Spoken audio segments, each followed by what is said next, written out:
আসসালামু আলাইকুম। আমাদের এলাকার এক জাম গাছ দেখতে এসেছি। সেই জাম গাছ থেকে এখন বাড়ি ফেরার পথে। তো এখন সামনে যখন আসতেছিলাম তখন একটা ওই যে এটা কি গাছ বলে, ভুট্টা গাছ। ভুট্টা গাছ দেখেছিলাম। সেই ভুট্টা গাছ থেকে ইচ্ছে একটা ভুট্টা বা দুইটা ভুট্টা চুরি করব। আমি কখনো ভুট্টা এইভাবে পুড়িয়ে খাইনি, তো আজকে দেখবো ভুট্টাগুলা পুড়িয়ে খেতে কেমন লাগে। এই যে ছিলতেছি, দেখি কেমন লাগে। লবণ মরিচ মাখাবো, মাখিয়ে তারপর পুড়বো গ্যাসের চুলায়। দেখি কি অবস্থা। অনেক শক্ত ছিলে, আসলে এটা ছিলতে পারছি না, খুব কষ্ট হচ্ছে, তারপরে চেষ্টা করছি। না, ভুট্টা এটা মোটামুটি বাড়তি হয়েছে। আরেকটা যেটা সেটা হচ্ছে একটু কম বাড়তি হয়েছে, তার জন্য এটা আগে ছিলে এটা আগে পুরাবো।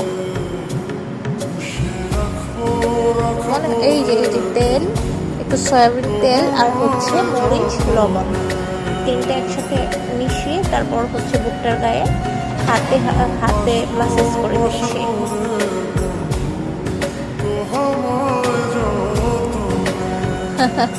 চুরির কথা বলছি আর হাসছি আর কি। আসলে যখন গাছ থেকে এটা পাড়তে নিয়েছিলাম তখন আমাকে আরেকজন চিনে ফেলছে, বলতেছে যে এই তুমি তুমি এটা না, তুমি এই মেয়েটা না। আমি না তো।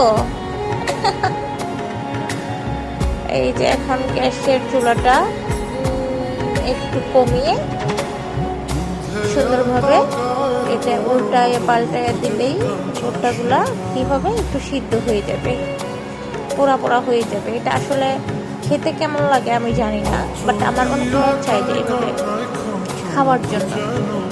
এই যে আসলে আসলে ভালো লাগতেছে,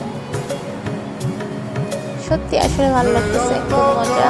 তো মানে এই ফার্স্ট খাইছি চুরির জিনিস, চুরির জিনিস এভাবে খাচ্ছি, তাও আবার ভিডিওতে।